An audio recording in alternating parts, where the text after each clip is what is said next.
Shalom Bapak Ibu, Saudara-saudariku yang terkasih dalam Yesus Kristus. Selamat berjumpa lagi dengan saya, Pastor Stefanus Chandra, dalam Insani, Inspirasi Sabda Allah hari ini, channel renungan yang sama kita cintai ini. Adapun tema renungan kita pada hari ini, Senin 18 Juli 2022 adalah Tanda Yunus. Mari kita awali permenungan kita pagi ini dengan sebuah doa singkat. Dalam nama Bapa dan Putra dan Roh Kudus. Ya Yesus yang baik, terima kasih untuk hari baru yang Kau anugerahkan kepada kami. Terima kasih untuk kesempatan baik ini saat Engkau beri kesempatan untuk merenungkan sabda-Mu. Layakkan kami untuk memahaminya sebagai bekal hidup kami hari ini. Kemuliaan bagimu bersama Bapa dan Roh Kudus Allah memerintah kini dan sepanjang masa. Amin. Bapak Ibu, saudara-saudariku yang terkasih dalam Yesus Kristus, adapun bacaan yang akan kita renungkan bersama hari ini diambil dari perikopa Injil Matius pasal 12 ayat 38 sampai dengan 42. Mari kita bacakan bersama-sama. Tanda Yunus. Pada waktu itu berkatalah beberapa ahli Taurat dan orang Farisi kepada Yesus, "Guru, kami ingin melihat suatu tanda daripadamu." Tetapi jawabnya kepada mereka, "Angkatan yang jahat dan tidak setia ini menuntut suatu tanda, tetapi kepada mereka tidak akan diberikan tanda selain tanda Nabi Yunus.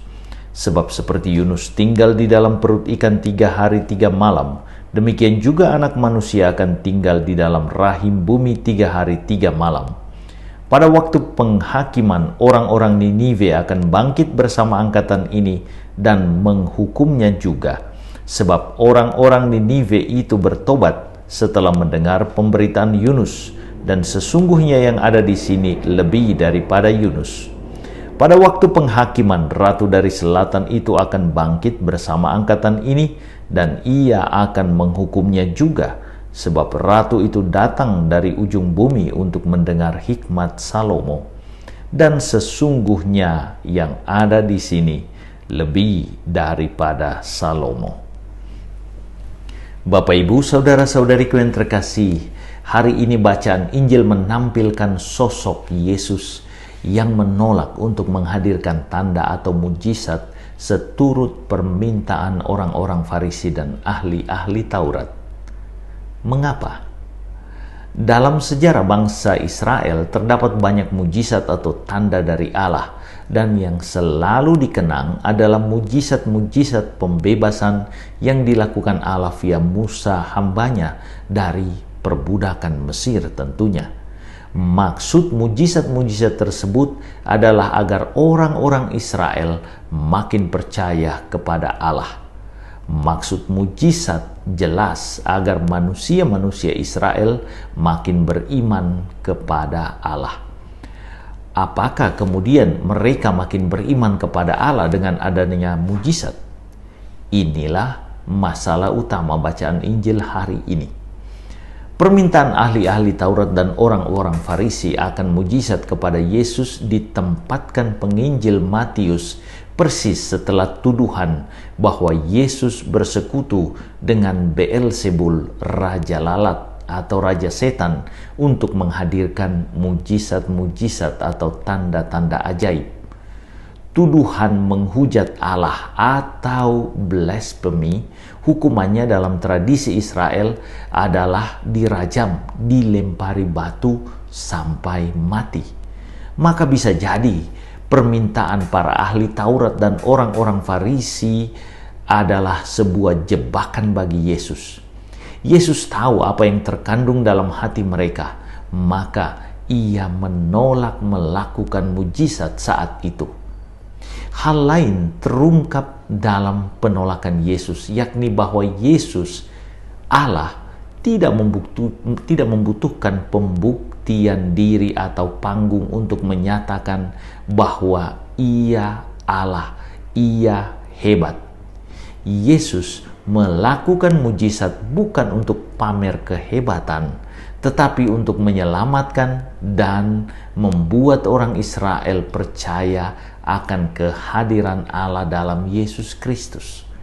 Hal tersebut terungkap dalam pernyataan Yesus dalam nubuat Yunus bagi orang-orang Niniwe yang terbuka bagi pewartaan Nabi Yunus.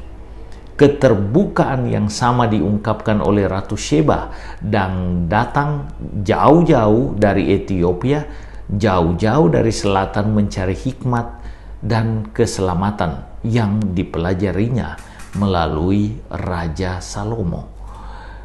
Penolakan Yesus untuk melakukan mujizat adalah sebuah teguran keras bagi orang-orang Farisi dan ahli-ahli Taurat serta orang-orang Israel pada umumnya, bahwa pada zaman itu ketertutupan hati mereka bagi kehadiran Allah dalam Yesus Kristus sungguh-sungguh dalam dan besar. Pesannya jelas bagi kita semua, Bapak, Ibu, Saudara-saudariku yang terkasih dalam Yesus Kristus. Allah selalu menghadirkan mujizat-mujizatnya bagi kita. Apakah kita makin beriman, makin percaya kepada Allah dalam Yesus yang sungguh-sungguh menjadi sumber dari mujizat-mujizat tersebut? Penting bagi kita untuk kita sadari bahwa mujizat adalah undangan Yesus untuk beriman kepadanya sebagai anak Allah. Jika Yesus menghadirkan mujizat, maka itu adalah tanda bahwa ia sungguh-sungguh Allah dan ia mau mengundang kita untuk percaya kepadanya, untuk berpasrah kepadanya, untuk total menyerahkan diri hanya kepada Dia. Tuhan Yesus memberkati. Ya Yesus yang baik, terima kasih untuk kehadiran-Mu yang luar biasa dalam hidup kami. Engkau selalu menyediakan berkat-berkat-Mu bagi kami. Buatlah kami makin percaya kepadamu, makin beriman kepadamu. Engkau yang hidup dan meraja bersama Bapa dan Roh Kudus, Allah memerintah kini dan sepanjang masa. Amin. Tuhan bersamamu, berkat Allah turun melimpah atas saudari-saudaraku, keluarga saudara-saudariku, pekerjaan dan usaha saudara-saudariku, Bapa, Putra, dan Roh Kudus. Amin. Terima kasih saudara-saudariku yang telah mendengarkan Sabda Allah dan Renungan hari ini. Saya, Pastor Marcel Lolotandung, mengucapkan berlimpah terima kasih kepada Pastor Stefanus Chandra. Semoga Pastor senantiasa diberkati Tuhan dalam setiap aktivitas dan pelayanannya. Amin.